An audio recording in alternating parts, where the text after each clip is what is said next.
Hey everyone, welcome back to 1 Minute IT Shot. In this quick step-by-step guide, I'll show you exactly how to clip gameplay or anything on your PC using NVIDIA's tools.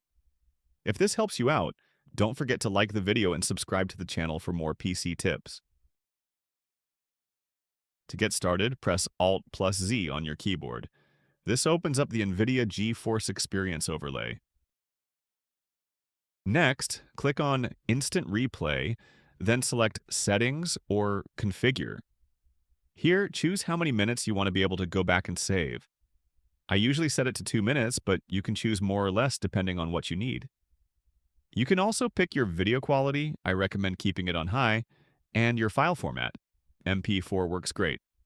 Whenever something cool happens, like a kill streak in a game or an amazing moment, you can press your shortcut to save the clip. By default, it's Alt plus F10. This saves the last few minutes based on the time you selected earlier. You'll see a quick pop-up saying Instant Replay saved, confirming your clip is ready. To view your clips, press Alt plus Z again and click on Gallery at the top. All your saved moments will be right there, ready to edit or share. That's it! Now you know how to clip on PC with NVIDIA like a pro. If this helped you, hit that like button, subscribe for more quick tutorials, and let me know in the comments what game you'll be clipping today.